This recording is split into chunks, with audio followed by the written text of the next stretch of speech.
O bife congelado atingiu minha bochecha com um som que nunca vou esquecer, parecido com um tapa, mas mais frio, mais duro, mais definitivo. Por um momento, não consegui respirar.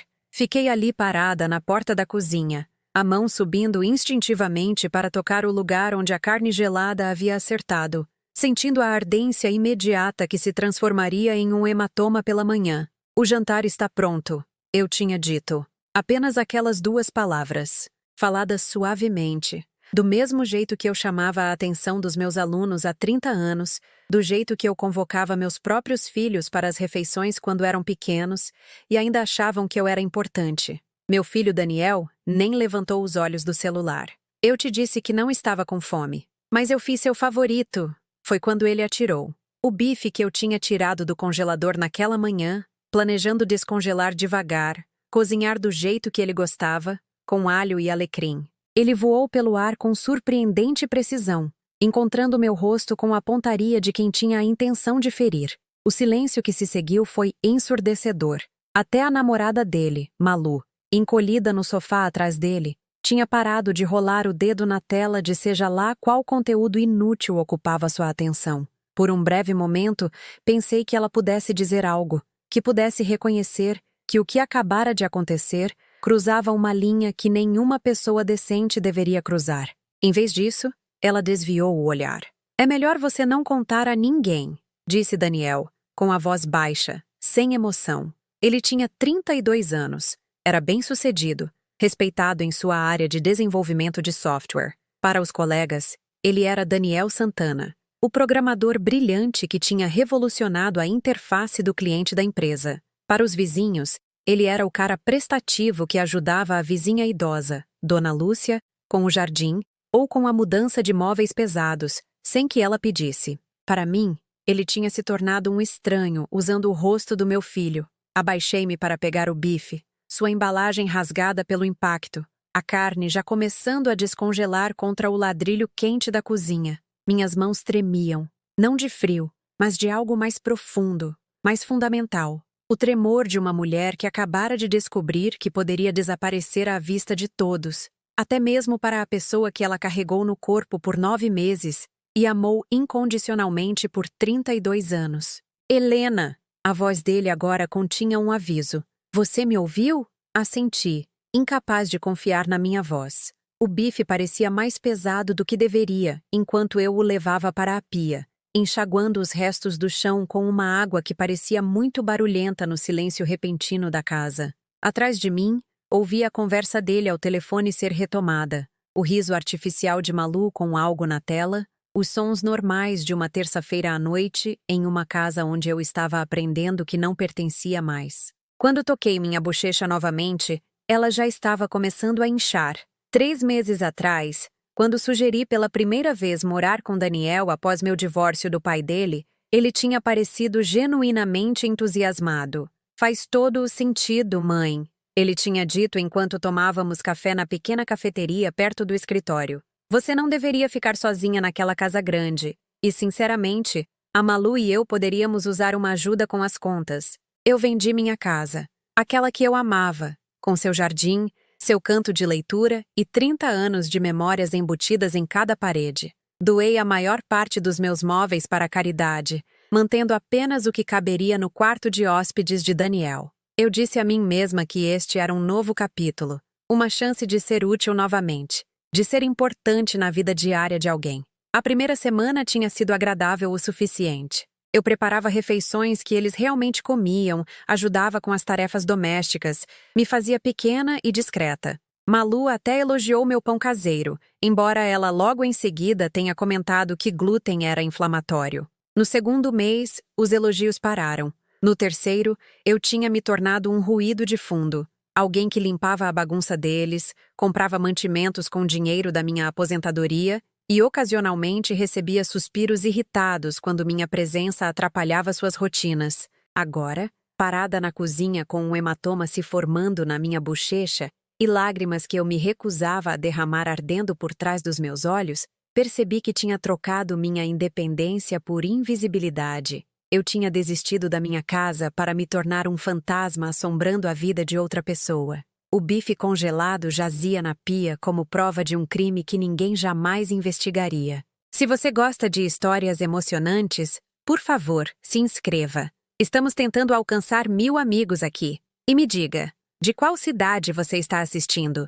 Porque esta noite, onde quer que você esteja, eu quero que você saiba que você não está sozinho, se já se sentiu invisível nos lugares onde deveria ser mais importante. Enrolei cubos de gelo em um pano de prato e os segurei contra minha bochecha, observando pela janela da cozinha a luz da varanda da vizinha, Dona Lúcia, acender, projetando longas sombras sobre um quintal onde outras famílias viviam vidas normais. Vidas onde filhos adultos não atiravam carne congelada em suas mães, onde o amor não parecia um inconveniente a ser tolerado em vez de valorizado. O gelo estava derretendo através do pano, água fria pingando na minha gola, mas eu não me movi. Fiquei ali parada sob a luz fluorescente da cozinha, uma mulher de 55 anos, descobrindo que algumas feridas nunca aparecem no raio-x, aprendendo que o coração pode ficar ferido tão certamente quanto a carne. Amanhã, eu cobriria a marca com maquiagem antes de ir ao supermercado.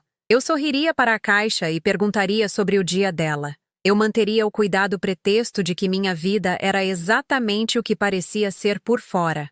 Mas esta noite, nesta cozinha que cheirava ao jantar que ninguém tinha querido, comecei a entender que o silêncio poderia ser um tipo de violência. E que, às vezes, as pessoas que prometem te amar para sempre são as primeiras a esquecer seu nome. O bife finalmente descongelou por completo. A água cor de sangue escorrendo pelo ralo como algo vital sendo levado embora. A maquiagem cobriu o hematoma bem, mas não pôde esconder o jeito que eu comecei a andar diferente na casa do meu próprio filho, mais quieta, menor, sempre atenta aos sinais de seu humor antes de entrar em um cômodo. 3 dias tinham se passado desde o incidente do bife, e Daniel agia como se nada tivesse acontecido. Pior do que raiva ou pedido de desculpas, ele tinha escolhido a completa anulação do momento. Você poderia pegar minha roupa na lavanderia hoje? Ele perguntou naquela manhã de sexta-feira, sem tirar os olhos do laptop enquanto comia os ovos mexidos que eu tinha feito. A nota está no balcão. Assenti, embora ele não estivesse olhando. Malu saiu do quarto deles de calça de yoga e um suéter largo, bocejando dramaticamente enquanto abria a geladeira. Acabou o leite de amêndoa que eu gosto. Ela anunciou para ninguém em particular. Vou adicionar à lista, eu disse. O orgânico, claro. Não o normal. Tem que ser o de baunilha orgânico do mundo verde. Ela falava para a porta da geladeira. Não para mim. E aquelas barrinhas de proteína que eu mencionei. As que realmente têm um gosto bom. Claro. Daniel fechou o laptop com mais força do que o necessário. Mãe, quando você sair, poderia passar nos correios? Preciso enviar estes contratos hoje. Ele me entregou uma pilha de envelopes sem me encarar. Carta registrada. Não se esqueça do código de rastreio. Não vou esquecer. E talvez pegar o jantar para hoje à noite? Algo fácil. A Malu e eu temos uma teleconferência com Tóquio às 7. Algo fácil. Pensei na lasanha caseira que eu tinha planejado. Aquela que levava 4 horas de camadas e cozimento cuidadosos. A receita que a avó dele tinha me ensinado quando Daniel era apenas um bebê, na época em que as refeições em família pareciam sagradas em vez de um fardo. Claro, eu disse. Algo específico? Qualquer coisa, disse Malu, finalmente se virando. Os olhos dela passaram pelo meu rosto sem realmente me ver, do jeito que se olha para um móvel do qual você se cansou. Nada muito pesado. Estamos tentando fazer uma alimentação clean este mês. Depois que eles saíram para o trabalho, sentei-me na sala com meu café, cercada pelo arranjo cuidadoso da vida deles juntos. Tudo estava coordenado. Almofadas que combinavam com cortinas, livros organizados por cor em vez de conteúdo, superfícies limpas de qualquer evidência de que humanos reais moravam ali. Não havia fotos minhas, percebi. Muitas de Daniel e Malu em vários eventos, viagens, celebrações. Mas naquela exibição selecionada da felicidade deles, eu tinha sido totalmente editada para fora. As tarefas levaram a maior parte do dia. Lavanderia, correios, supermercado, farmácia para pegar o remédio de Daniel. Cada parada exigia espera. Ficar em filas atrás de outras pessoas que pareciam ter propósito, destinos, pessoas esperando seu retorno. No supermercado, Peguei-me demorando na seção de congelados, olhando para pacotes de carne e lembrando o som que aquele bife tinha feito contra minha bochecha. Helena? Helena Santana? Virei-me e encontrei Márcia Vieira, minha ex-colega da escola municipal, professor Olavo Bilac. Nós ensinamos a 4ª série juntas por 15 anos antes de eu ser transferida para o ensino médio. O carrinho dela estava cheio com a abundância caótica de alguém alimentando uma família grande. Caixas de cereal, sacos de maçãs, macarrão suficiente para um pequeno exército. Márcia, que maravilha te ver! O sorriso veio naturalmente. Memória muscular de décadas de calor em sala de aula. Eu soube sobre você e o Roberto, ela disse, a voz suave. Sinto muito que as coisas não tenham dado certo. Obrigada. Foi para o melhor. De verdade, as palavras soaram vazias até para mim. Você está bem? Você parece... Ela parou, procurando a palavra certa. Cansada. Toquei minha bochecha instintivamente, verificando se a maquiagem ainda estava no lugar. Apenas me ajustando a algumas mudanças. Me mudei para a casa do Daniel enquanto descubro o que vem a seguir. Que bom! O apoio familiar é muito importante durante as transições. O sorriso de Márcia era genuíno. Mas eu podia ver as perguntas em seus olhos. Devíamos tomar um café um dia desses. Adoraria colocar o papo em dia direito. Eu gostaria, eu disse. E senti isso mais do que esperava. Eu te ligo. Você ainda tem o mesmo número? A pergunta me pegou desprevenida. Eu tinha desistido do meu telefone fixo quando vendi a casa. E Daniel tinha insistido que eu não precisava da minha própria internet, já que eu poderia usar a deles. Meu contato inteiro com o mundo externo havia se restringido a um celular e a qualquer acesso digital que meu filho considerasse apropriado.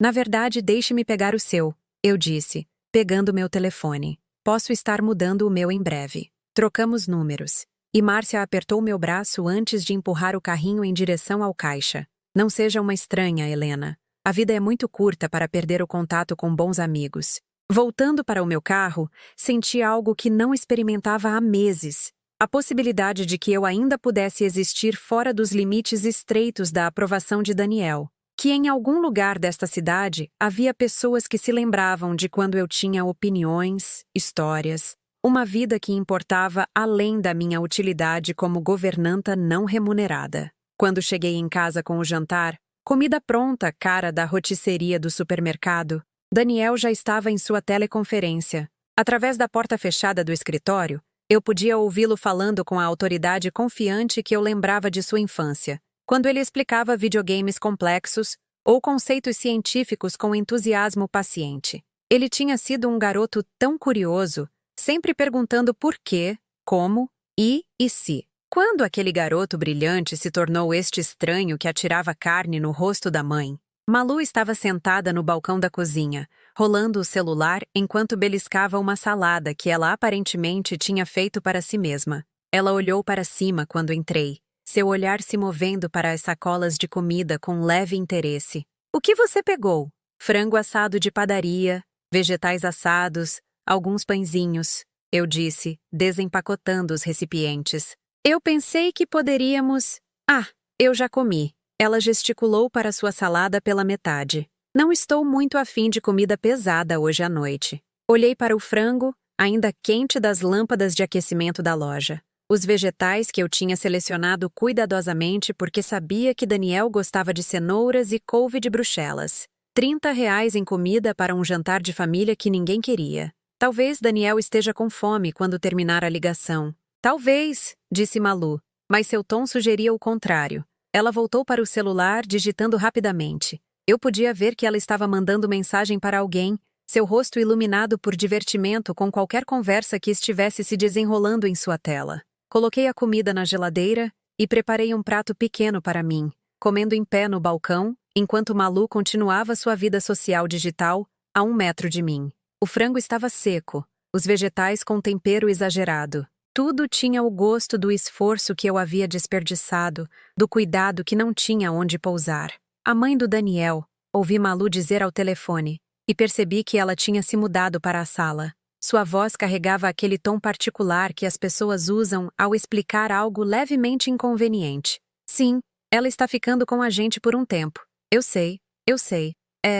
Complicado. Ela riu da resposta que recebeu, e o som pareceu outra pequena ferida. Eu era a complicação na vida do meu filho, o inconveniente a ser gerenciado e explicado para amigos que provavelmente não conseguiam imaginar morar com suas próprias sogras. Quando Daniel finalmente saiu do escritório 1 hora depois, ele pareceu surpreso ao me ver limpando a cozinha. Ah, você pegou o jantar? Obrigado.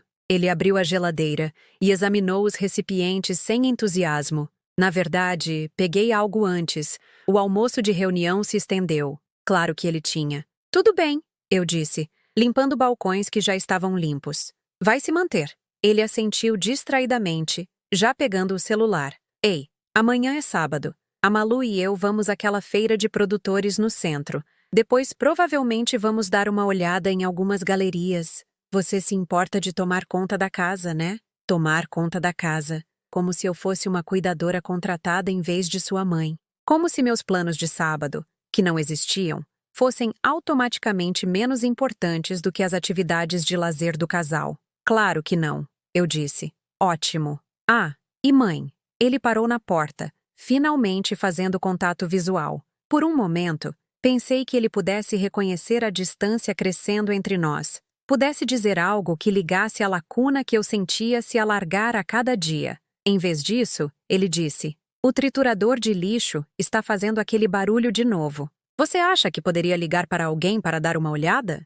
Depois que ele saiu da cozinha, fiquei ali parada, cercada pelos detritos de mais um dia invisível. Os pratos das refeições que ninguém tinha querido. As sacolas das tarefas que serviam a todos, menos a mim. Os arranjos cuidadosos que eu fazia e que passavam despercebidos e não apreciados. Na crescente escuridão do lado de fora da janela da cozinha, eu podia ver Dona Lúcia, a vizinha, se acomodando em sua rotina noturna, movendo-se de cômodo em cômodo, acendendo luzes contra a noite. Ela morava sozinha. Fazia anos desde que o marido havia falecido, mas mesmo à distância, sua casa parecia mais viva do que esta, onde 3 pessoas compartilhavam espaço sem compartilhar nada que importasse. Pensei no convite de Márcia para um café, no calor em sua voz quando ela me reconheceu no supermercado, na vida que eu tinha tido antes de me convencer de que a obrigação familiar era a mesma coisa que amor. O triturador de lixo fez seu barulho preocupante novamente, metal rangendo contra algo que não pertencia ali. Amanhã, eu ligaria para um técnico. Eu esperaria que ele chegasse. Explicaria o problema, pagaria pelo serviço com dinheiro da minha minguante conta poupança. Daniel e Malu voltariam de sua aventura na feira de produtores e o encontrariam funcionando perfeitamente, e eles aceitariam este pequeno milagre como apenas mais um exemplo de problemas que de alguma forma se resolviam sozinhos quando eu estava por perto. Mas esta noite, deixei-o ranger e reclamar, uma voz mecânica quebrada expressando todas as coisas que eu não podia dizer. O cartão de aniversário ficou na minha mesa de cabeceira por 3 dias, antes de eu encontrar coragem para entregá-lo a Daniel. Eu o tinha comprado na semana anterior na pequena farmácia do centro, passando 20 minutos lendo diferentes mensagens até encontrar uma que atingisse o equilíbrio certo. Amorosa, mas não opressiva. Pessoal, mas não exigente. Dentro, eu tinha escrito um bilhete simples. 33 anos atrás, você me tornou mãe. Obrigada por esse presente. Amor eterno, mãe. Eu também tinha colocado um cheque de R$ 500, dinheiro que eu mal podia pagar com minha aposentadoria de professora. Mas Daniel havia mencionado querer atualizar seu equipamento de câmera para seu hobby de fotografia. Antigamente, ele me mostrava todas as fotos que tirava, explicando iluminação e composição com a mesma paixão que ele trazia para explicar seus livros ou filmes favoritos. Pensei que talvez este pequeno gesto pudesse reacender aquela conexão. Feliz aniversário, eu disse, encontrando-o na cozinha na manhã de sábado. Malu ainda estava dormindo. Ela nunca saía antes das 10 nos fins de semana, e eu esperava ter um momento tranquilo apenas com meu filho. Daniel levantou os olhos do celular, parecendo genuinamente surpreso. Ah, obrigado. Ele pegou o cartão com o ar distraído de quem aceita lixo postal, já voltando para o que estava capturando sua atenção na tela. Você não vai abrir? Ele olhou para mim, depois para o envelope, como se estivesse avaliando se aquela interrupção valia seu tempo. Finalmente, ele o rasgou, seus olhos percorrendo a mensagem rapidamente. Quando viu o cheque, sua expressão mudou. Não para gratidão, mas para algo que parecia quase irritação. Mãe, você não precisa fazer isso. Eu queria. Para sua câmera. Eu já comprei a câmera. No mês passado. Ele dobrou o cheque e o colocou sobre o balcão. Além disso, você não deveria estar gastando dinheiro que não tem. A demissão casual feriu mais do que a raiva teria. Ele nem estava emocionado com o gesto, apenas levemente irritado com o que ele via como minha irresponsabilidade financeira. O cartão estava aberto ao lado da xícara de café, minhas palavras cuidadosamente escolhidas agora parecendo desesperadas e tolas. Bem, talvez você pudesse usar para outra coisa que você precise. Mãe. A voz dele carregava um aviso que eu tinha aprendido a reconhecer. Eu disse que não preciso. Malu escolheu aquele momento para entrar na cozinha, vestindo uma das camisetas largas de Daniel e parecendo naturalmente bonita, mesmo com o cabelo bagunçado e sem maquiagem. Ela murmurou algo que poderia ter sido bom dia e foi direto para a cafeteira. É o aniversário do Daniel, eu disse, tentando injetar alguma celebração no momento. A resposta de Malu foi direcionada ao café, não a mim. Ainda vamos jantar na casa da sua mãe hoje à noite? Sim, 7h30, disse Daniel, sua atenção já de volta ao celular. Senti algo frio se instalar no meu peito. Você vai jantar de aniversário com a família da Malu? Foi planejado há semanas, ele disse sem olhar para cima. Eu poderia fazer seu bolo favorito, ofereci. O de chocolate com recheio de framboesa? Poderíamos comemorar quando você voltar para casa. Provavelmente vamos voltar tarde. E, sinceramente, estou tentando cortar o açúcar. Desde quando? Daniel sempre teve um dente doce. Costumava me implorar para fazer aquele bolo exato todos os anos, desde que ele fez 16. Eu tinha aperfeiçoado a receita ao longo dos anos, adicionando toques como o doce de framboesa caseiro e a ganache de chocolate amargo que levava horas para ser preparada corretamente. Talvez amanhã então? Jantar de domingo com bolo de sobremesa? Temos planos amanhã também, disse Malu, finalmente se virando. O amigo do Daniel, Júlio, vai receber o pessoal para assistir ao jogo. Eu não fui convidada para isso também, claramente. Fiquei ali segurando minha caneca de café, observando os planos de aniversário do meu filho se desenrolarem ao meu redor, como se eu estivesse observando a vida de outra pessoa. 3 meses atrás, eu teria sido a pessoa planejando a celebração dele, reunindo as pessoas favoritas dele, garantindo que cada detalhe refletisse o quanto ele significava para mim. Agora eu era um pensamento tardio, se é que eu era um pensamento. Mais tarde naquela manhã, decidi limpar o escritório de Daniel enquanto ele estava fora fazendo tarefas. Ele havia mencionado que o espaço estava desorganizado, e pensei que organizar seus papéis e tirar o pó do seu equipamento poderia ser uma surpresa útil. Trabalhei com cuidado, respeitosamente, apenas movendo as coisas o suficiente para limpar adequadamente. Eu estava limpando a mesa dele quando notei os extratos bancários espalhados por um canto. Eu não deveria ter olhado. A privacidade era sagrada. Mas meu próprio nome chamou minha atenção em um dos documentos. Era um extrato de conta poupança, e ali, listado entre os depósitos, estava meu pagamento de aluguel do mês passado. Mas em vez de aparecer como uma contribuição doméstica compartilhada, estava rotulado como reembolso de empréstimo e Santana. Reembolso de empréstimo? Olhei para o papel,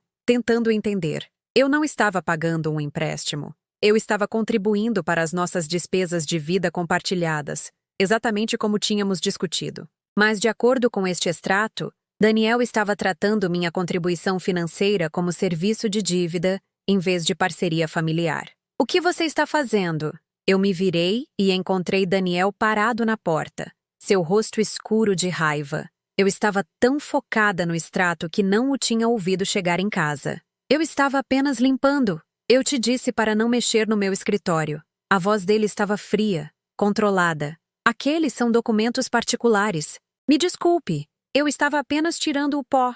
Você estava lendo meus extratos bancários? A acusação pairou entre nós como uma barreira física. Nos olhos dele, eu vi algo que fez meu estômago embrulhar.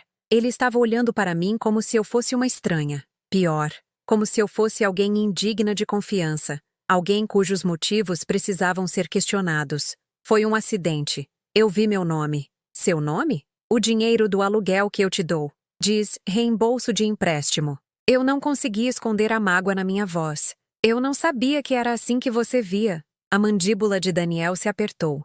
É apenas como o meu contador categoriza, para fins fiscais. Mas mesmo enquanto ele dizia isso, eu podia perceber que ele estava mentindo. O rubor em suas bochechas, o jeito que ele não conseguia manter o contato visual, eram sinais que eu tinha aprendido a ler quando ele era um garoto tentando explicar janelas quebradas ou lições de casa desaparecidas. Entendi, eu disse calmamente. Só não mexa nas minhas coisas, ok? Eu tenho um sistema. Assenti e peguei os materiais de limpeza, minhas mãos tremendo levemente enquanto dobrava o pano de pó. Enquanto eu me movia em direção à porta, Daniel se afastou o suficiente para me deixar passar, mas não o suficiente para ser acolhedor. Eu estava sendo expulsa de seu espaço privado, marcada como alguém que não podia ser confiada com os detalhes de sua vida. Naquela noite, enquanto Daniel e Malu estavam na casa dos pais dela celebrando o aniversário dele, sentei-me sozinha na sala com um pedaço de bolo comprado na padaria e uma única vela. Eu tinha comprado por impulso no supermercado, um bolo pequeno e redondo de chocolate que não se parecia em nada com as elaboradas criações que eu costumava fazer. Acendi a vela e fiz um desejo, não para Daniel me amar novamente, mas pela força para entender o que estava acontecendo conosco. A vela queimou enquanto eu estava sentada na crescente escuridão, sem querer acender luzes que pudessem sinalizar aos vizinhos que alguém estava em casa sozinha em uma noite de sábado. Através das paredes, eu podia ouvir a televisão de Dona Lúcia, o zumbido reconfortante de vozes de seja lá qual filme clássico ela estava assistindo. Ela morava sozinha por escolha. Tinha me dito uma vez que a solidão era preferível à má companhia. Na época, eu tinha achado isso terrivelmente triste. Agora eu estava começando a entender o que ela queria dizer. Quando Daniel e Malu voltaram depois da meia-noite, eles estavam rindo de algo que tinha acontecido no jantar. Suas vozes carregando a intimidade fácil de pessoas que pertenciam juntas. Eles não me notaram sentada na sala escura. Não perguntaram sobre minha noite ou me agradeceram pelo cartão de aniversário que provavelmente ainda estava esquecido no balcão da cozinha. Esperei até que a porta do quarto deles se fechasse. Então, silenciosamente, recolhi os restos da minha celebração solitária. O prato de papel com suas migalhas, a vela queimada, o garfo de plástico que tinha parecido absurdamente otimista quando eu o desembrulhei. No lixo da cozinha, encontrei meu cartão de aniversário, rasgado ao meio e enterrado sob pó de café e embalagens de comida para a viagem. O cheque tinha sumido, provavelmente descontado apesar dos protestos de Daniel sobre não precisar dele. Fiquei ali segurando os 2 pedaços do cartão, tentando encaixá-los de novo, mas o rasgo tinha ido direto pela minha mensagem manuscrita. As palavras "Amor eterno, mãe" estavam divididas ao meio, separadas por uma linha irregular que parecia representar tudo o que havia quebrado entre nós. Lá fora, um carro passou com música tocando suavemente, seus faróis varrendo a janela da cozinha antes de desaparecer na noite. Em algum lugar, outras famílias estavam terminando suas noites de sábado com abraços e boa-noites e os rituais confortáveis de pessoas que ansiavam por se ver novamente amanhã. Aqui, na casa do meu filho, eu estava aprendendo que o amor podia existir em apenas uma direção, que o cuidado podia ser dado sem ser valorizado, e que as feridas mais profundas eram frequentemente infligidas pelas pessoas que prometiam nunca te machucar. Joguei o cartão rasgado fora e apaguei a luz, deixando a cozinha em uma escuridão que parecia menos solitária do que os espaços claros onde eu deveria pertencer.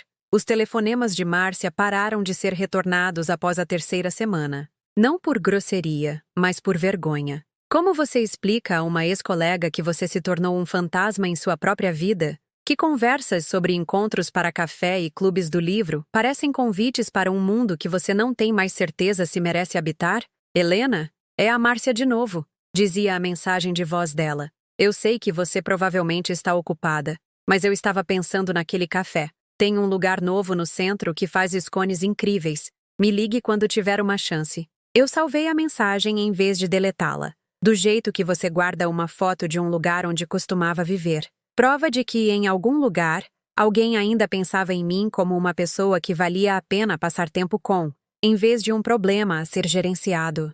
Os dias tinham começado a se misturar em um ritmo de invisibilidade cuidadosa. Eu acordava cedo, antes de Daniel e Malu, e tomava meu café no silêncio antes do amanhecer, quando a casa ainda parecia neutra, antes que a presença deles a transformasse de volta em um espaço onde eu era meramente tolerada. Eu tinha aprendido a tomar banho rapidamente, usar o mínimo de água quente, não deixar rastros da minha rotina matinal que pudessem incomodá-los mais tarde. No momento em que eles saíam, eu geralmente tinha me retirado para o meu quarto com um livro ou meu laptop, emergindo apenas quando necessário, para reabastecer os mantimentos que eles tinham consumido, para lidar com reparos que eles tinham mencionado de passagem, para limpar espaços que eles tinham ocupado e abandonado. Mãe, você pagou a conta de luz? Daniel perguntou em uma manhã de terça-feira, sem tirar os olhos do café da manhã. Sim, foi processada ontem. E a internet? Paga no primeiro, como sempre. Ele assentiu distraidamente, já seguindo para o que ocupava sua mente. Prazos de trabalho, planos sociais, qualquer coisa, menos a logística da vida que eu estava silenciosamente mantendo ao redor dele. Eu tinha me tornado a infraestrutura invisível do conforto dele, as operações de bastidores que mantinham tudo funcionando de forma suave o suficiente para ele esquecer que elas existiam. Malu tinha parado de me reconhecer por completo, não por malícia, eu não acho, mas pela cegueira particular que surge quando alguém se torna tanto parte da paisagem que você para de vê-lo como humano. Ela passava por cômodos onde eu estava sentada lendo, desviava de mim na cozinha enquanto eu cozinhava, discutia planos de fim de semana e preferências de jantar na minha presença, como se eu fosse um móvel que por acaso tinha ouvidos. Nós realmente deveríamos redecorar esta sala de estar, ela disse para Daniel uma noite, parada a 1 metro de onde eu estava sentada com meu livro. A vibe toda está tão datada. Muito. Mãe de subúrbio. Daniel olhou ao redor da sala, para os móveis modestos que eu tinha contribuído quando me mudei. Os poucos toques pessoais que me foram permitidos adicionar.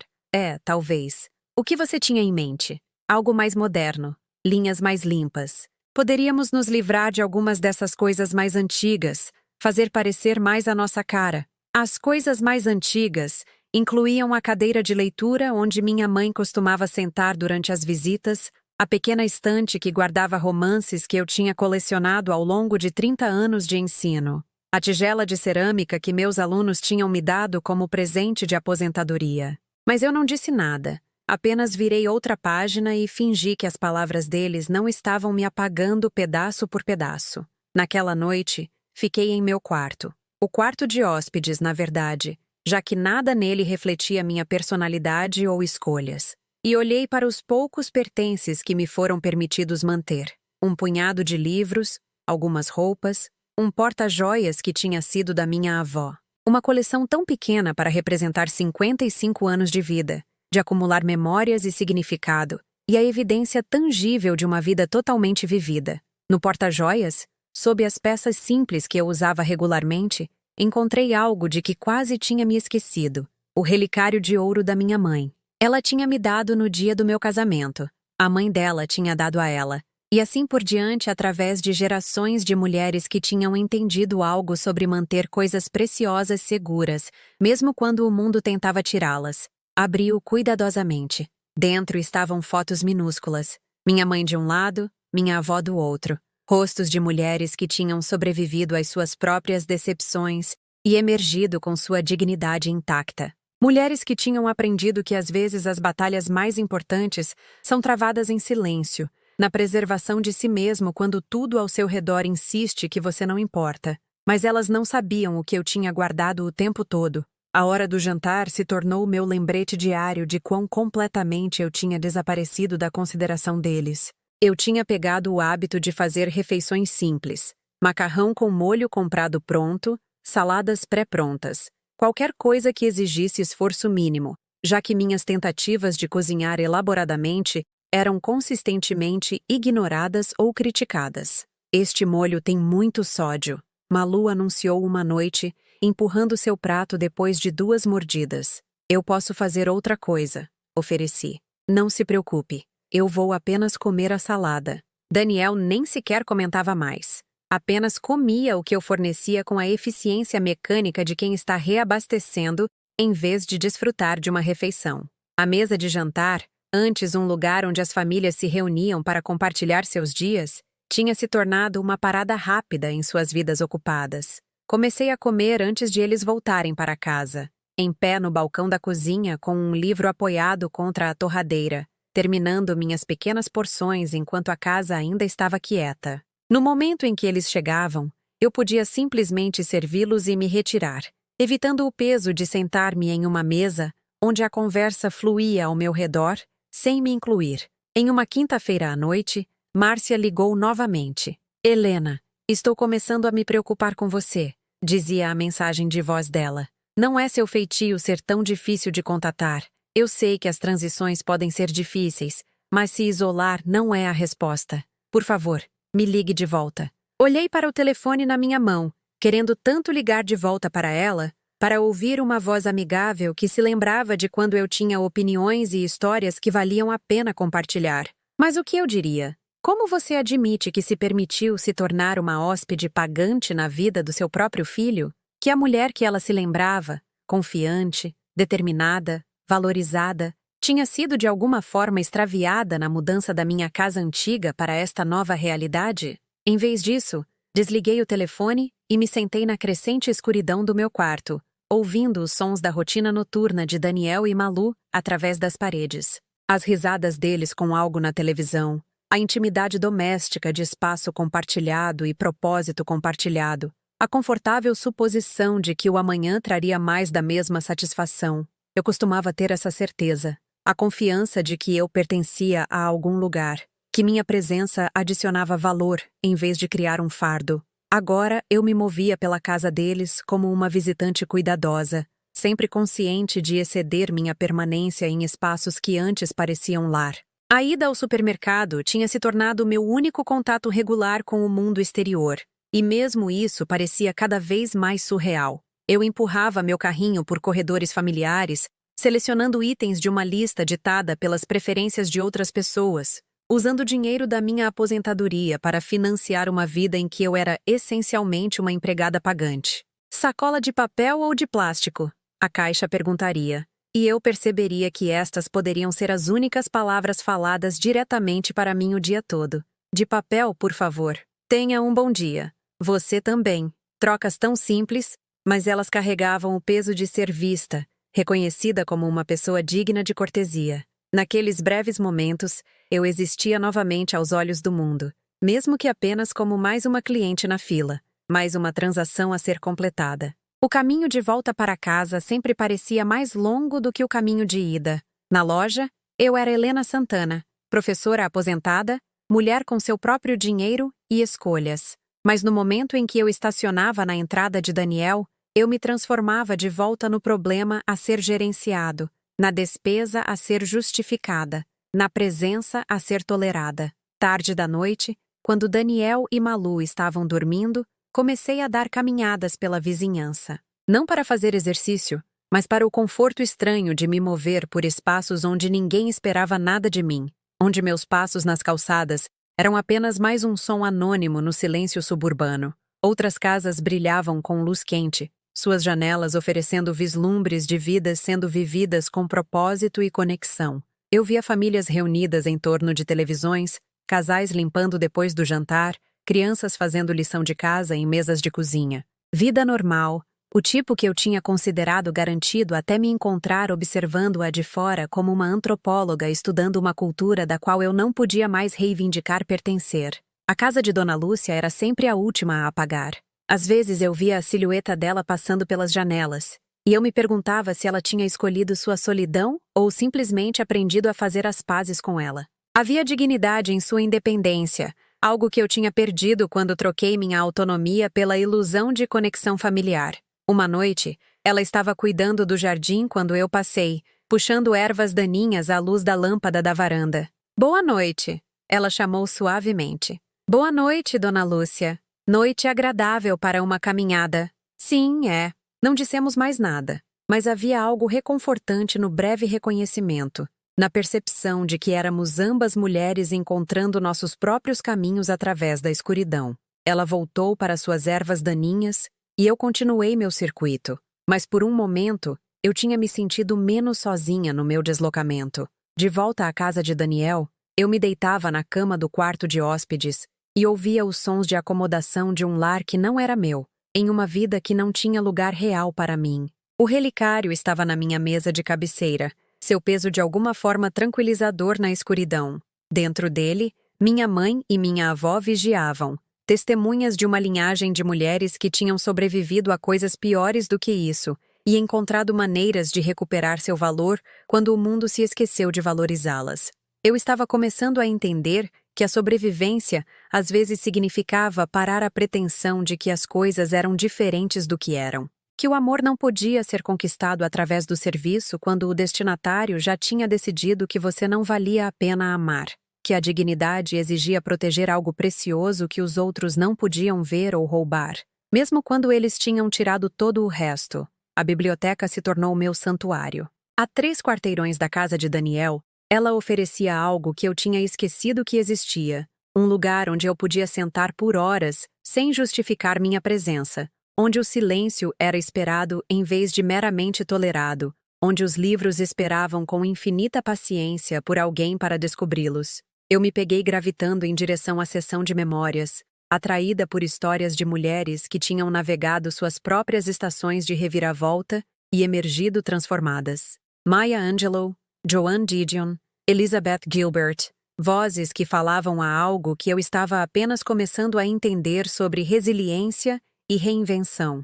Você está sempre por aqui, observou Janaína, a bibliotecária com quem eu tinha falado várias vezes sobre recomendações de livros. Ela tinha talvez 60 anos, com cabelo prateado e linhas de riso que sugeriam uma vida vivida com humor intacto, apesar de quaisquer desafios que ela tivesse trazido. Acho que sim, admiti, levantando os olhos da memória que eu estava lendo. O relato de uma mulher sobre reconstruir sua vida depois que seus filhos saíram de casa e seu casamento acabou. Nada de errado com isso. Bibliotecas são para se viver nelas, não apenas para visitar. Janaína endireitou alguns livros na prateleira próxima, mas sua atenção permaneceu focada em mim. Você é nova na área? Recentemente me mudei, eu disse, o que era verdade o suficiente sem ser a verdade completa. Pode ser difícil recomeçar em um lugar novo, mas você parece alguém que sabe tirar o melhor das coisas. Como ela via isso em mim? Que qualidade eu estava projetando que sugeria resiliência quando eu me sentia tão frágil, tão incerta sobre tudo o que eu tinha considerado garantido sobre mim mesma? Naquela tarde, sentei-me no jardim de leitura da biblioteca, um pequeno espaço ao ar livre com bancos dispostos entre arbustos floridos e árvores de sombra. Outras pessoas vinham e iam. Estudantes com livros didáticos, homens idosos lendo jornais, mães com crianças pequenas explorando livros de figuras juntas. Eu os observei viver suas vidas, perseguir seus interesses, existir no mundo com a confiança de pessoas que pertenciam exatamente onde estavam. Quando eu parei de sentir essa certeza sobre meu lugar no mundo, pensei em Helena Santana aos 25 anos, recém-formada na faculdade de educação, entrando em sua primeira sala de aula com uma sacola de lona cheia de planos de aula e otimismo infinito sobre moldar mentes jovens. Aquela mulher tinha opiniões sobre tudo: literatura, política, a melhor maneira de ajudar um aluno em dificuldades a descobrir seus talentos ocultos. Ela ria facilmente, falava em reuniões de professores, organizava jantares onde a conversa fluía como vinho e todos saíam se sentindo mais conectados ao mundo e uns aos outros. Helena, aos 35, grávida de Daniel, lendo livros sobre parentalidade e planejando um berçário com o cuidado meticuloso de quem está criando uma obra-prima. Ela estava tão certa sobre o tipo de mãe que queria ser, presente, mas não pairando, solidária, mas não permitindo, a presença constante que ajudaria seu filho a crescer em um adulto confiante e compassivo. Helena, aos 45, fazendo malabarismos com o ensino e a maternidade, e o casamento com a eficiência praticada de quem tinha aprendido a encontrar alegria no belo caos de uma vida plena. Reuniões de pais e professores, peças escolares, férias em família onde os diferentes interesses de todos se entrelaçavam em memórias compartilhadas. Ela tinha sido a força organizadora que fazia tudo funcionar. aquela que se lembrava de aniversários e agendava consultas médicas e garantia que o amor encontrasse expressão prática em 1000 pequenos atos de cuidado. Aquela mulher, aquelas mulheres, na verdade, as diferentes versões de mim mesma que eu tinha sido ao longo de 3 décadas, pareciam personagens da história de outra pessoa agora. Para onde ela tinha ido, aquela pessoa confiante que conhecia seu próprio valor e esperava que os outros o reconhecessem também? Peguei meu telefone e, pela primeira vez em semanas, liguei de volta para Márcia. Helena, eu estava começando a achar que você tinha se mudado para outro planeta. A voz dela estava quente, levemente brincalhona, e ouvi-la me fez perceber o quanto eu tinha sentido falta de uma conexão humana genuína. Me desculpe, Márcia. As coisas têm estado complicadas. Geralmente estão, mas é para isso que serve um café com amigos, para resolver as complicações. Fizemos planos para nos encontrarmos na terça-feira seguinte na cafeteria que ela havia mencionado, e depois que desliguei, senti algo mudar dentro de mim. Não esperança exatamente, mas possibilidade. O reconhecimento de que eu ainda tinha escolhas, mesmo que não fossem as que eu tinha planejado originalmente. Naquela noite, em vez de me retirar para o meu quarto depois do jantar, sentei-me na sala com um livro, não me escondendo, não tentando me tornar invisível, apenas existindo no espaço compartilhado como alguém que pertencia ali. Daniel e Malu estavam assistindo televisão, algum reality show sobre pessoas competindo por dinheiro, suportando várias humilhações. Você poderia abaixar um pouco o volume? Perguntei durante um intervalo comercial. Estou tentando ler. Ambos olharam para mim como se eu tivesse falado em uma língua estrangeira. Malu pegou o controle remoto sem comentar, mas peguei o olhar que ela trocou com Daniel. Surpresa misturada com algo que poderia ter sido aborrecimento. O que você está lendo? Daniel perguntou, e por um momento, ele soou como o garoto curioso que eu lembrava. Aquele que fazia perguntas intermináveis sobre tudo. Uma memória. Sobre uma mulher que recomeçou depois que sua vida desmoronou. Parece deprimente, disse Malu. Na verdade, é bastante inspirador. Ela descobriu que era mais forte do que jamais imaginou. A conversa morreu ali, mas algo havia mudado. Eu não tinha pedido permissão para existir no espaço deles. Eu tinha simplesmente reivindicado meu direito de estar ali. E, surpreendentemente, o mundo não tinha acabado. O café de terça-feira com Márcia pareceu um passo de volta a uma versão de mim mesma que eu pensei ter perdido para sempre. Conversamos sobre livros, ex-colegas, as mudanças que estavam acontecendo na educação. Márcia contou histórias sobre as últimas aventuras de seus netos. E eu me peguei rindo. Rindo de verdade. Pela primeira vez em meses. Você parece diferente, observou Márcia enquanto nos preparávamos para sair.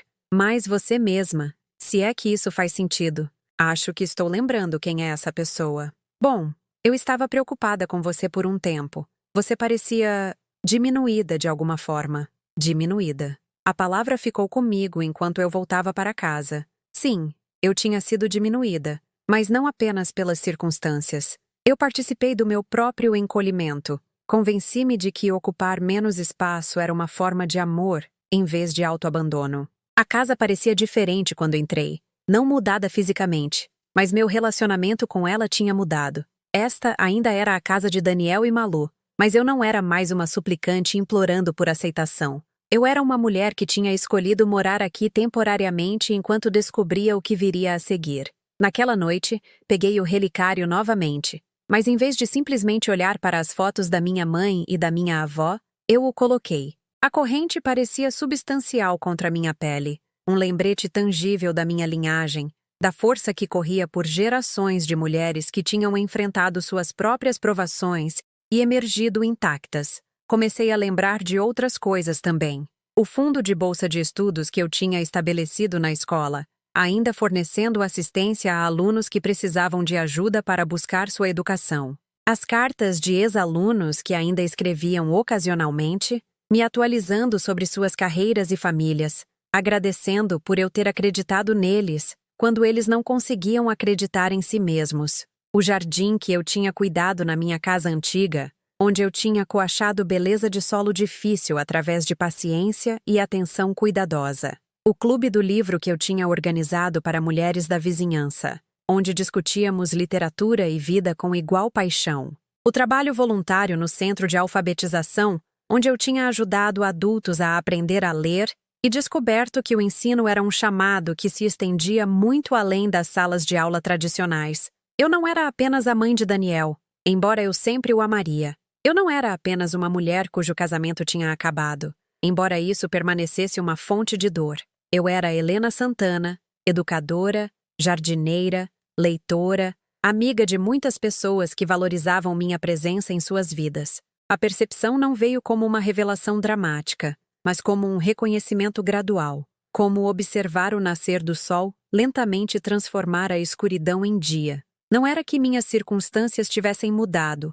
Eu ainda estava morando na casa do meu filho, ainda sentindo a dor da distância emocional dele, mas algo em minha perspectiva havia mudado fundamentalmente. Não era mais dor, era clareza. A dor tinha sido minhas tentativas desesperadas de reconquistar o amor que estava sendo retido, de ganhar aceitação de pessoas que já tinham decidido que eu era um fardo. A clareza era entender que a opinião deles sobre o meu valor não era a mesma coisa que o meu valor real, que a incapacidade deles de ver meu valor não diminuía sua existência. Pensei em Dona Lúcia, contente em seu jardim solitário, e percebi que ela não tinha sido abandonada pela vida.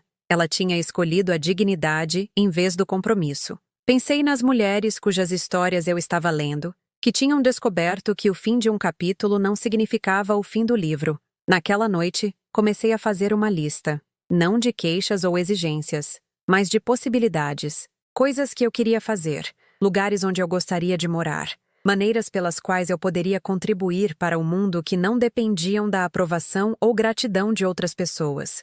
A lista foi surpreendentemente longa, uma vez que me permiti imaginar sem limitações, ensinar no centro comunitário, viajar para lugares sobre os quais eu só tinha lido, fazer trabalho voluntário em programas de alfabetização, talvez até escrever, não apenas os boletins informativos da sala de aula e as comunicações com os pais que tinham preenchido minha vida profissional, mas algo mais pessoal, mais verdadeiro. Pela primeira vez desde que me mudei para a casa de Daniel, adormeci sem reviver as pequenas humilhações do dia ou planejar a invisibilidade cuidadosa de amanhã. Em vez disso, sonhei com uma Helena diferente, uma que sabia exatamente quem ela era e tinha parado de pedir desculpas por ocupar espaço no mundo. O relicário se aqueceu contra minha garganta enquanto eu dormia, e em algum lugar em meus sonhos, ouvi a voz da minha mãe me lembrando de algo que ela me tinha dito há muito tempo. Minha filha, as pessoas podem tirar muitas coisas de você, mas elas não podem tirar quem você é, a menos que você entregue a elas. Eu estava entregando pedaços de mim mesma por meses, tentando comprar amor com autoanulação.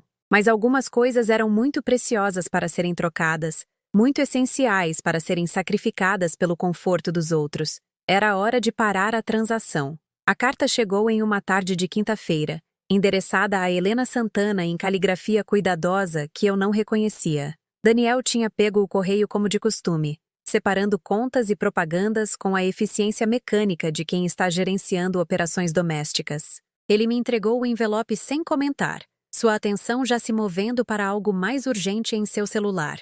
Helena Santana, li em voz alta, virando o envelope para examinar o endereço do remetente. Sara Mendes, diretora, Centro Comunitário Terceira Idade de Ouro. O que é? Daniel perguntou distraidamente. Não tenho certeza. Dentro, a carta estava digitada em papel timbrado oficial, mas o tom era caloroso e pessoal. Prezada Helena, seu nome me foi dado por Márcia Vieira, que mencionou que você poderia estar interessada em oportunidades educacionais dentro de nossa comunidade. Estamos lançando um novo programa chamado Círculo de Sabedoria. Sessões de aprendizado intergeracional, onde educadores experientes compartilham seu conhecimento com membros mais jovens da comunidade. Márcia sentiu que você seria um excelente encaixe como coordenadora do programa.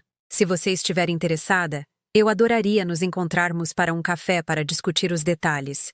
A posição vem com um modesto estipêndio e a satisfação de fazer uma diferença real na vida das pessoas. Por favor, me ligue o mais breve possível. Eu li a carta 2 vezes, sentindo algo palpitar no meu peito que eu não experimentava há meses. Alguém queria minha experiência, valorizava minha formação, me via como uma pessoa com algo valioso a oferecer ao mundo. É sobre o quê? Daniel perguntou, olhando para cima do celular. Uma oportunidade de trabalho. Posição de ensino no centro comunitário. Pela primeira vez em semanas, ele olhou diretamente para mim com algo que se aproximava de interesse. Que tipo de posição? Coordenar programas educacionais para diferentes faixas etárias. Meio período? Eu suponho que sim. Menciona um estipêndio. Ele assentiu e voltou para sua tela. Isso pode ser bom para você. Dar-lhe algo para fazer. Não algo para fazer. Como se minha vida tivesse se tornado um recipiente vazio que precisava ser preenchido com atividades para evitar o tédio. Mas mesmo sua demissão casual não pôde diminuir a empolgação que estava crescendo dentro de mim. Alguém tinha se lembrado que Helena Santana existia. Tinha pensado o suficiente em minhas habilidades para me recomendar para um trabalho significativo. Liguei para Sara Mendes naquela noite, do silêncio do meu quarto. Helena, Márcia falou tão bem de você. Ela disse que você era uma das educadoras mais dedicadas com quem ela já tinha trabalhado e que você tinha um dom para tornar assuntos complexos acessíveis a todos. Conversamos por quase 1 hora sobre a visão do programa, a demografia que eles esperavam atender, as maneiras pelas quais profissionais experientes poderiam ser mentores de pessoas mais jovens, enquanto aprendiam com elas em troca. Sara tinha formação em serviço social e tinha visto muitos adultos mais velhos lutarem contra o isolamento e a falta de propósito após a aposentadoria. A pesquisa mostra que as pessoas prosperam quando se sentem úteis, quando seu conhecimento e experiência são valorizados pela comunidade, ela explicou. Estamos tentando criar conexões que beneficiem todos os envolvidos. Ao final da nossa conversa, agendamos uma entrevista formal para a terça-feira seguinte. Depois que desliguei, sentei-me na minha cama sentindo algo que eu quase tinha esquecido. Antecipação. A sensação de que o amanhã poderia trazer algo melhor do que hoje. Que minha história ainda estava sendo escrita. O fim de semana trouxe uma tensão inesperada. Daniel e Malu tinham planejado passar o sábado comprando móveis para redecorar a sala de estar, o projeto que Malu havia mencionado semanas antes. Eles voltaram com amostras de tecido, chips de tinta e um entusiasmo por transformação que não incluía me consultar sobre minhas preferências ou conforto. Estamos pensando em adotar uma estética mais minimalista, Malu anunciou, espalhando amostras de cores pela mesa de centro. Linhas limpas, tons neutros, menos bagunça. A bagunça que ela mencionou incluía minha cadeira de leitura, a pequena estante que guardava meus romances favoritos e a tigela de cerâmica que meus alunos tinham me dado, os poucos itens pessoais que me foram permitidos integrar em seu espaço cuidadosamente selecionado. O que vocês tinham em mente para as minhas coisas? Perguntei. Bem, nós pensamos que talvez você pudesse mantê-las no seu quarto, disse Daniel sem me encarar, para deixar a sala mais coesa. Mais coesa. Outra maneira de dizer que minha presença atrapalhava a visão deles de perfeição doméstica, mas em vez da dor familiar da rejeição, senti algo mais frio, mais analítico. Eles estavam tentando me apagar das áreas comuns da casa, restringir minha existência ao único quarto que haviam me fornecido a contragosto.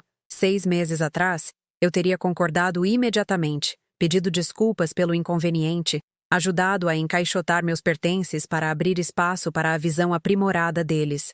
Mas a mulher que tinha redescoberto seu valor na biblioteca, que tinha recebido uma proposta de trabalho baseada em sua experiência e expertise, viu esse pedido de forma diferente. Eu entendo que vocês queiram redecorar, eu disse cuidadosamente, mas eu prefiro manter minha cadeira de leitura na sala de estar.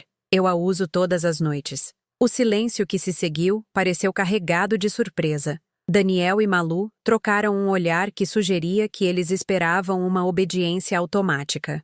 Ela não combina muito com o novo esquema de cores, disse Malu, com a voz carregando uma nota de paciência que parecia condescendente. Então talvez devêssemos escolher um esquema de cores que acomode os móveis que já estão aqui. Outro silêncio, mais longo desta vez. A mandíbula de Daniel se apertou de uma maneira que eu reconhecia. A expressão que ele usava na adolescência quando sua autoridade era questionada ou seus planos eram frustrados.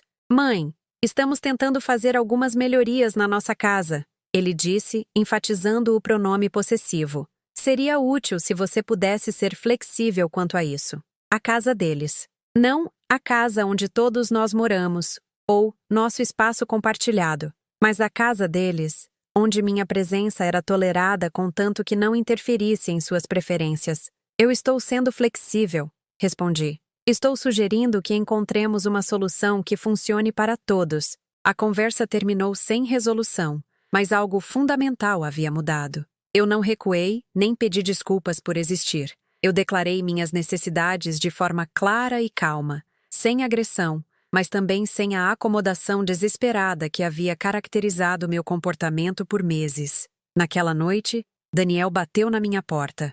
A primeira vez que ele iniciou uma conversa privada desde que eu me mudei. Podemos conversar? Abri a porta e o encontrei parado no corredor, sua expressão séria de uma maneira que me lembrava conversas difíceis da infância dele. Discussões sobre notas, amigos, escolhas que me decepcionavam. Sobre a situação dos móveis. Ele começou.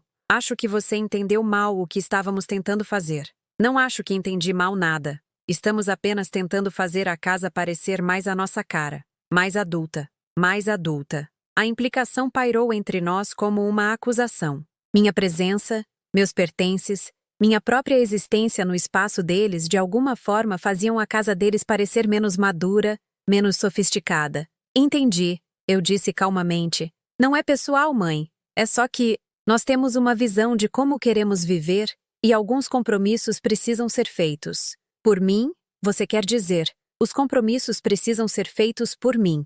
Ele se mexeu desconfortavelmente. Todos nós estamos fazendo compromissos. Esta situação de moradia também não era exatamente parte do nosso plano original. As palavras atingiram como um golpe físico, mas mais limpo do que o bife congelado meses antes. Isso era crueldade honesta, em vez de violência impulsiva. Daniel reconhecendo que minha presença em sua vida era um desvio indesejado de sua narrativa preferida. Eu entendo, eu disse, e percebi que realmente entendia. Obrigada por ser direto sobre isso. Então você vai mover suas coisas? Veremos. Fechei a porta antes que ele pudesse responder, deixando-o parado no corredor com minha não resposta pairando no ar entre nós. Dentro do meu quarto, sentei-me na cama e senti a sensação mais estranha. Não mágoa, não raiva, mas um tipo de consciência cristalina. Daniel tinha acabado de me dizer exatamente onde eu estava em suas prioridades. Tinha deixado claro que o conforto dele importava mais do que o meu, que a visão deles para o futuro deles não incluía espaço para minhas necessidades ou preferências. Era informação, nada mais e nada menos. Informação dolorosa, mas útil. Pensei na entrevista de emprego agendada para terça-feira, no entusiasmo de Sarah Mendes pelas contribuições que eu poderia fazer ao programa dela. Pensei na amizade de Márcia, oferecida livremente sem condições ou expectativas da minha utilidade para a agenda pessoal dela. Em algum lugar além desta casa onde eu era tolerada em vez de bem-vinda, existia um mundo onde Helena Santana era valorizada exatamente por quem ela era, onde minha experiência importava, minhas opiniões tinham peso, minha presença somava em vez de subtrair do todo. A percepção não trouxe alívio imediato. Eu ainda enfrentava as realidades práticas de encontrar uma nova moradia, reconstruir a independência financeira, navegar a logística de uma grande mudança de vida. Mas trouxe algo mais valioso do que conforto. Certeza. Eu sabia o que precisava fazer. A única questão era quando e como fazê-lo com a dignidade intacta. Fora da minha janela, a casa de Dona Lúcia brilhava com luz quente, todos os cômodos iluminados contra a escuridão do início da noite. Ela se movia da cozinha para a sala com eficiência determinada, uma mulher confortável em seu próprio espaço, responsável por si mesma. Sua solidão não me parecia mais solitária, parecia liberdade. Peguei a carta de Sarah Mendes e li novamente, focando na frase que tinha chamado minha atenção durante nossa conversa telefônica, fazendo uma diferença real na vida das pessoas. Não as servindo, não acomodando suas preferências, não desaparecendo para tornar a existência delas mais conveniente, fazendo a diferença, sendo vista, valorizada, essencial. A entrevista não poderia ter chegado mais rápido. A entrevista com Sarah Mendes aconteceu em um escritório de canto ensolarado, com vista para o jardim do centro comunitário, onde voluntários idosos cuidavam de canteiros elevados ao lado de adolescentes do ensino médio da região. Pela janela, Observei uma mulher de cabelos brancos mostrando pacientemente a um jovem como identificar tomates maduros, ambos rindo quando ele escolheu um que ainda estava teimosamente verde. É exatamente o que esperamos criar mais, disse Sarah, seguindo meu olhar. Essas conexões que acontecem naturalmente quando pessoas de diferentes gerações trabalham juntas em prol de algo significativo. A entrevista pareceu menos um interrogatório de emprego e mais uma conversa entre colegas. Sarah perguntou sobre minha filosofia de ensino, minha experiência com diversos estilos de aprendizado, minha visão para a programação intergeracional. Pela primeira vez em meses, me peguei falando com a confiança de alguém cuja experiência era valorizada, cujas ideias eram levadas a sério. Márcia não estava exagerando sobre suas qualificações, disse Sarah, revisando o portfólio que eu havia montado de planos de aula, feedback de alunos e inovações curriculares dos meus anos de ensino.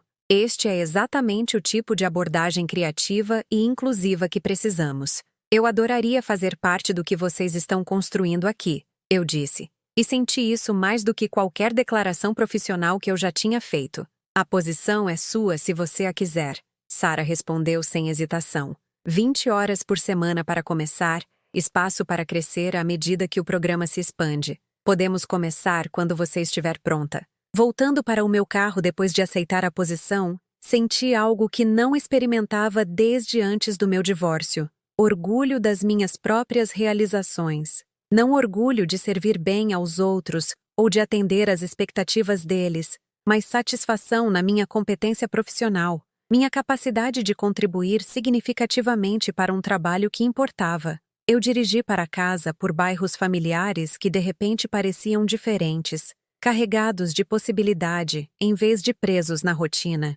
Árvores que pareciam nuas e sem vida, poucas semanas antes estavam mostrando os primeiros indícios de brotos de primavera, pequenas promessas verdes de que o inverno eventualmente terminava, que coisas adormecidas podiam voltar à vida. Daniel e Malu estavam na sala de estar quando cheguei, cercados por catálogos de móveis e amostras de tinta, imersos no modo de planejamento para o projeto de redecoração deles. Eles levantaram os olhos quando entrei, e eu pude ver em suas expressões a expectativa de que eu fosse me arrastar silenciosamente para o meu quarto ou me oferecer para ajudar com a visão doméstica deles. Como foi seu compromisso?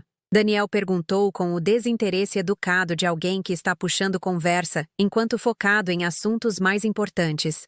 Muito bem, na verdade. Consegui o emprego. Que bom, disse Malu, voltando sua atenção para um catálogo aberto em seu colo. O que era mesmo? Coordenadora de programa para aprendizado intergeracional. Vou desenvolver um currículo que une diferentes faixas etárias para experiências educacionais. Parece ensino, Daniel observou. Seu tom sugerindo que isso era de alguma forma um passo para trás em vez de para frente. É ensino. É o que eu faço. Algo na minha voz o fez levantar os olhos, realmente olhar para mim, pela primeira vez na nossa conversa. Talvez ele tenha ouvido a certeza ali, a ausência do tom de desculpas que havia caracterizado minhas interações com eles por meses. Isso é bom, eu acho, disse Daniel, embora sua expressão sugerisse confusão em vez de celebração. Você vai conseguir dar conta das coisas por aqui? Das tarefas domésticas, eu quero dizer? As tarefas domésticas.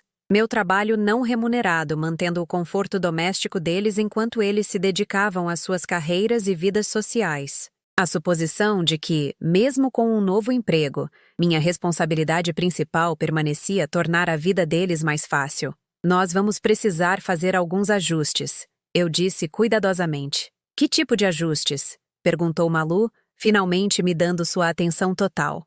Eu vou trabalhar nas manhãs de segunda, quarta e sexta, em algumas tardes de terça e quinta. Eu não estarei disponível para fazer compras, ir ao banco e tarefas domésticas durante esses horários. O silêncio que se seguiu foi carregado de implicações não ditas. Por meses, eu tinha sido o sistema de apoio doméstico não remunerado deles, lidando com compras, limpeza, cozinha e manutenção, enquanto eles se concentravam em suas carreiras e relacionamento. A ideia de que eu pudesse priorizar minhas próprias obrigações profissionais sobre a conveniência deles aparentemente nunca lhes tinha ocorrido. Acho que podemos contornar isso, disse Daniel lentamente. Na verdade, continuei, sentindo o impulso da minha nova certeza, Eu tenho pensado que pode ser a hora de eu encontrar meu próprio lugar. Este arranjo sempre foi para ser temporário enquanto eu me reorganizava. As palavras pairaram no ar como uma declaração de independência. O rosto de Daniel passou por várias expressões. Surpresa, alívio, algo que poderia ter sido pânico. Seu próprio lugar? Você tem certeza de que pode pagar por isso? Quero dizer, este emprego não paga muito. Paga o suficiente para cobrir um apartamento modesto e despesas básicas. Eu tenho olhado algumas opções. Isso era apenas parcialmente verdade. Eu tinha começado a procurar aluguéis online, mas ainda não tinha visitado nenhuma propriedade. Ainda assim, a pesquisa tinha me mostrado que minha aposentadoria, combinada com o novo salário, poderia sustentar uma vida simples e independente. Mãe, você não precisa se apressar em nada, disse Daniel, e pela primeira vez na nossa conversa, ouvi algo que se aproximava de genuína preocupação em sua voz. Você é bem-vinda para ficar aqui o tempo que precisar. Bem-vinda. A palavra teria significado tudo para mim 6 meses atrás. Agora parecia vazia. Uma cortesia oferecida quando a partida já estava em movimento, quando o falante percebeu tarde demais o que eles tinham considerado garantido. Isso é muito gentil, eu disse, mas eu acho que é a hora. Quando? Malu perguntou. A pergunta saiu mais áspera do que ela provavelmente pretendia, revelando mais entusiasmo pela minha partida do que a convenção social tipicamente permitia. Vou começar a procurar a sério neste fim de semana. Espero que dentro do mês. A expressão de Daniel mudou novamente, fixando-se em algo que eu não conseguia decifrar. Se é isso que você quer, é. A conversa seguiu para detalhes práticos. Logística de contrato, logística de mudança, a divisão de itens domésticos compartilhados que eu havia contribuído. Mas por baixo do planejamento mundano, algo fundamental havia mudado na dinâmica entre nós. Eu não era mais uma dependente pedindo acomodação, mas uma adulta tomando decisões autônomas sobre sua própria vida. Naquela noite, liguei para Márcia para compartilhar minha notícia. Helena, isso é maravilhoso! Eu sabia que Sara iria amar você. E seu próprio lugar. Como você se sente sobre isso? Aterrorizada e animada em igual medida. Admiti. Faz tanto tempo que não moro sozinha. Você vai lembrar rapidamente. Há algo profundo em ter um espaço que é inteiramente seu, onde cada decisão reflete suas preferências em vez dos compromissos de outra pessoa. Depois que desligamos, sentei-me no meu quarto, que em breve seria o quarto de hóspedes de Daniel novamente, e tentei imaginar como seria meu próprio apartamento. Pequeno, provavelmente, mas arranjado exatamente do jeito que eu queria. Livros exibidos de forma proeminente em vez de escondidos. Minha cadeira de leitura posicionada para pegar a melhor luz. Refeições planejadas em torno das minhas preferências, preparadas quando eu estava com fome, comidas enquanto lia ou ouvia música ou sentava em silêncio confortável. Ninguém interrompendo para reclamar sobre níveis de ruído ou cheiros de comida. Ninguém questionando minhas escolhas ou me fazendo sentir como um inconveniente. Ninguém jogando carne congelada no meu rosto quando eu oferecia um cuidado que eles não queriam. O pensamento deveria ter sido solitário, mas em vez disso, parecia libertação. Por volta das 10 horas, ouvi vozes da sala de estar. Daniel e Malu conversando nos tons animados que as pessoas usam quando estão empolgadas com algo. Eu não conseguia distinguir as palavras, mas a energia era inconfundivelmente positiva, até celebratória. Eles estavam discutindo minha partida, percebi, planejando como reconfigurariam o espaço assim que eu me fosse, imaginando a vida deles sem a complicação da minha presença. O reconhecimento doeu, mas de forma limpa, como puxar uma farpa que estava causando dor de baixo nível por meses. Abri o porta-joias e peguei o relicário da minha mãe, prendendo-o em volta do meu pescoço com mãos firmes. Amanhã, eu começaria a procurar apartamento a sério. Eu começaria a criar uma vida que pertencia inteiramente a mim, onde meu valor não dependia da aprovação ou gratidão de outras pessoas. A mulher no espelho parecia diferente do que há 3 meses. Mais magra, talvez, mas mais forte de alguma forma. Mais presente em seus próprios olhos, mais certa sobre o que ela merecia do mundo. Você estava certa, minha filha. Sussurrei para o relicário aquecendo contra minha pele. Eu parei de deixar que eles tirassem quem eu sou. Fora da minha janela, A casa de Dona Lúcia brilhava com seu calor noturno usual. Amanhã, eu bateria na porta dela e perguntaria se ela sabia de alguma propriedade de aluguel boa na vizinhança. Esta noite, eu adormeceria planejando um futuro que finalmente parecia meu. O apartamento era perfeito em sua imperfeição. Uma unidade de um quarto no segundo andar de uma casa em estilo colonial reformada, com piso de madeira que rangia em lugares amigáveis e janelas voltadas para o leste em direção à luz da manhã. A cozinha era pequena, mas projetada de forma eficiente, com espaço suficiente no balcão para uma pessoa que gostava de cozinhar para si mesma. A sala de estar poderia acomodar minha cadeira de leitura, minha estante de livros e ainda deixar espaço para uma pequena mesa onde eu poderia corrigir provas ou trabalhar em planos de aula. A inquilina anterior também era professora aposentada, mencionou Dona Shen, a proprietária, enquanto ela me mostrava o espaço. Morou aqui 12 anos, cuidou muito bem de tudo. Só se mudou porque a filha dela insistiu para que ela se mudasse para Minas Gerais por causa da artrite dela. O banheiro tinha uma banheira funda com pés de garra, perfeita para longos banhos com um livro equilibrado na borda. A janela do quarto dava para uma árvore ipê que estava apenas começando a mostrar brotos de primavera, prometendo sombra no verão e cores bonitas no outono. Eu vou ficar com ele, eu disse antes que Dona Chen terminasse de me mostrar o espaço do armário. Você não quer pensar sobre isso? Discutir com sua família? Não, eu disse, sorrindo com o quão boa a palavra parecia. Esta é a minha decisão. E eu a tomei. A assinatura do contrato de locação ocorreu na terça-feira seguinte no escritório no térreo da Dona Chen, um espaço aconchegante que cheirava a chá de jasmim e continha mais livros do que móveis. Ela me serviu chá verde em delicadas xícaras de porcelana enquanto lidávamos com a papelada, e eu me peguei relaxando de uma maneira que não experimentava há meses. Você parece muito certa sobre essa mudança, ela observou, me vendo assinar os documentos com mãos firmes. Eu estou. Já faz muito tempo que isso está para acontecer. Que bom para você. Muitas pessoas ficam em situações que as diminuem porque têm medo da alternativa.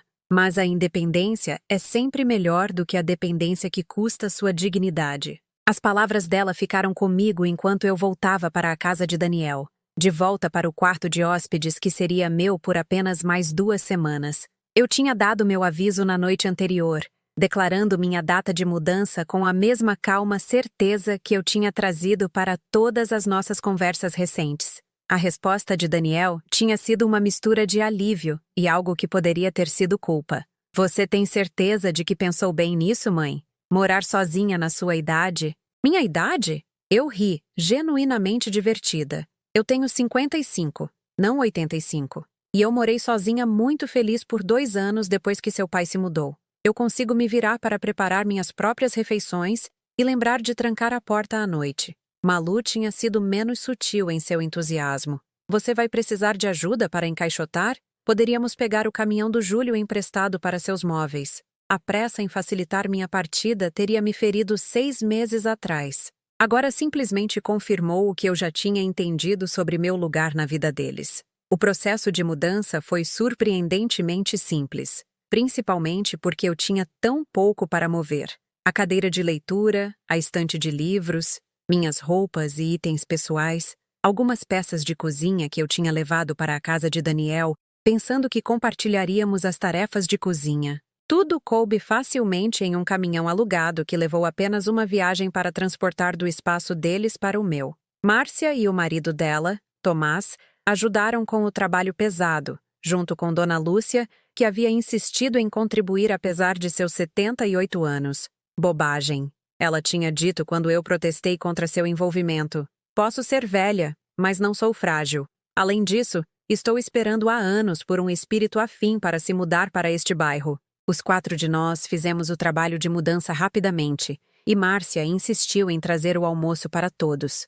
Sanduíches e sopa que comemos sentados em caixas na minha nova sala de estar, enquanto a luz natural entrava pelas janelas limpas. Parece você, disse Márcia olhando ao redor do espaço. Pacífico, mas com propósito. Parece casa, concordei, e percebi que eu senti isso completamente. Dona Lúcia ficou depois que os outros partiram, me ajudando a desempacotar livros e a arranjá-los nas prateleiras com a eficiência praticada de alguém que entendia a importância de tornar um espaço verdadeiramente habitável o mais rápido possível.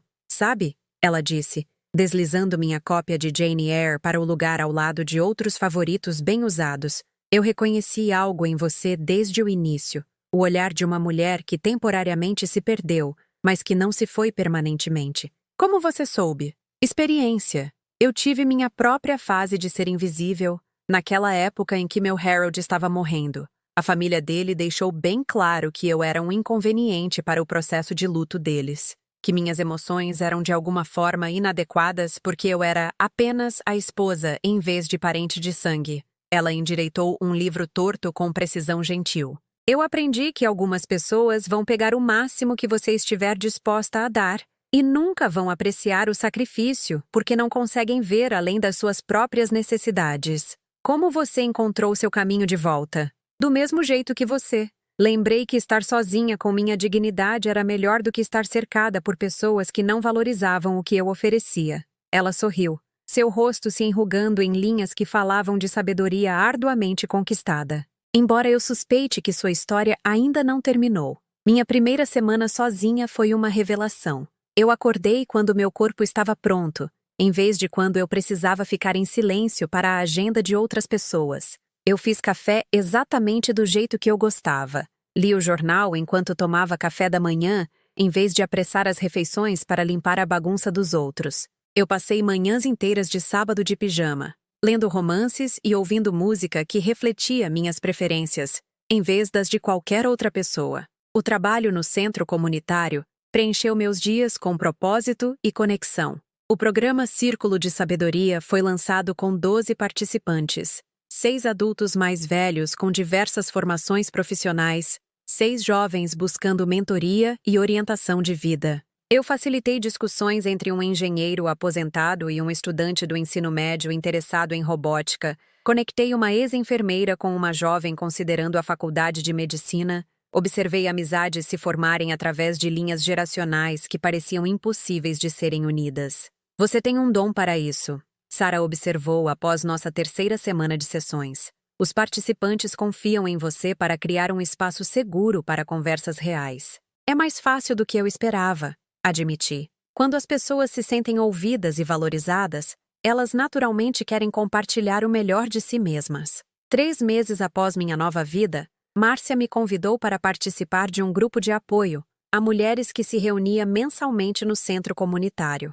É muito informal, ela explicou. Mulheres de todas as idades, várias formações, compartilhando histórias e apoiando umas às outras através de transições de vida. O grupo se reunia na mesma sala onde eu facilitava o círculo de sabedoria, mas a energia era diferente à noite, mais íntima de alguma forma com o espaço iluminado por abajures de mesa em vez de luzes fluorescentes suspensas. 12 mulheres variando de 20 a 70 anos, sentadas em um círculo confortável com xícaras de chá e o tipo de atenção relaxada que surge quando as pessoas têm permissão para falar a verdade. Geralmente começamos com apresentações, disse Linda, uma mulher da minha idade que parecia facilitar através de orientação gentil em vez de liderança formal. Compartilhe o que parecer relevante sobre onde você está em sua vida agora. Quando chegou a minha vez, olhei ao redor do círculo para rostos que mostravam várias formas de luta e força, e me peguei contando a verdade sobre o último ano, sobre o divórcio, a mudança para a casa de Daniel, os meses de sentir-me invisível e insignificante, sobre o bife congelado e o reconhecimento gradual de que eu estava participando do meu próprio desaparecimento. A parte mais difícil, eu disse, surpresa com minha própria honestidade, foi perceber que meu filho não me valorizava da maneira que eu presumi que ele valorizava, que meu amor por ele não era recíproco de forma significativa. Várias mulheres assentiram com o reconhecimento de experiência compartilhada. Mas a parte mais importante, continuei, foi lembrar que a opinião dele sobre o meu valor não é a mesma coisa que o meu valor real, que eu poderia escolher a dignidade em vez do desespero, a independência em vez da aceitação a qualquer custo. Após a reunião, uma mulher mais jovem chamada Carmen se aproximou de mim. Obrigada por compartilhar isso, ela disse. Eu tenho morado com a família da minha irmã desde que meu marido nos deixou. E tenho me tornado cada vez menor tentando não ser um fardo. Mas ouvindo você, talvez ser um fardo seja melhor do que desaparecer por completo. Você não é um fardo, eu disse a ela. Você é uma pessoa em transição, e as transições levam tempo. Mas não perca a si mesma no processo de ser grata pela ajuda de outras pessoas. Voltando para casa naquela noite, pensei em como compartilhar minha história tinha sido tanto vulnerável quanto empoderador. As mulheres naquele círculo tinham ouvido sem julgamento, tinham reconhecido os elementos universais na minha experiência particular de me encontrar novamente após um período de profunda perda. No meu apartamento, fiz chá de camomila e sentei na minha cadeira de leitura com o relicário em volta do meu pescoço, sentindo a presença das mulheres que vieram antes de mim, que tinham sobrevivido às suas próprias fases de invisibilidade e emergido com seus eus essenciais intactos. O telefone tocou enquanto eu me preparava para dormir. Mãe? A voz de Daniel carregava uma hesitação que eu não ouvia desde que ele era jovem e ligava para confessar alguma transgressão da infância. Olá, Daniel. Eu queria saber como você está se ajeitando, o apartamento e tudo mais. Muito bem, obrigada. É um espaço adorável. Uma pausa. Eu tenho pensado sobre como as coisas eram quando você estava morando conosco. Eu não acho que eu fui muito... Quero dizer, eu poderia ter sido mais... Ele parou, aparentemente incapaz de encontrar palavras para o que ele queria dizer. No silêncio, eu podia ouvi-lo lutando com algo que poderia ter sido um pedido de desculpas, ou pelo menos um reconhecimento de que nosso arranjo não tinha sido justo comigo. Daniel, eu disse gentilmente, nós dois estamos em um lugar melhor agora. Você tem seu espaço do jeito que você quer, e eu tenho o meu. Era isso que precisava acontecer. Sim, mas eu sinto que talvez que nós não apreciamos. O que está feito está feito. O que importa é o que faremos daqui para frente. Outra pausa. Talvez eu possa te levar para jantar algum dia. Ver seu novo lugar. Eu gostaria, eu disse. E percebi que eu queria isso. Não porque eu estava desesperada pela aprovação ou afeto dele, mas porque eu estava curiosa para saber se poderíamos construir um tipo diferente de relacionamento. Um entre dois adultos independentes, em vez de um entre uma mãe se sacrificando por um filho que a considerava garantida. Depois que desligamos, sentei-me no silêncio do meu próprio espaço, cercada pelas minhas próprias escolhas, responsável por mim mesma sobre como eu passava minha noite. O silêncio parecia cheio em vez de vazio, carregado de possibilidade em vez de pesado com decepção. Às vezes, o silêncio é a verdade mais alta. Era o silêncio de uma mulher que tinha parado de se explicar para pessoas que não estavam ouvindo. Parado de pedir amor de pessoas que já tinham decidido que ela não valia a pena. Parado de se encolher para caber em espaços que eram muito pequenos para o seu espírito. Naquele silêncio, eu tinha encontrado minha voz novamente. E minha voz, descobri, tinha muito a dizer.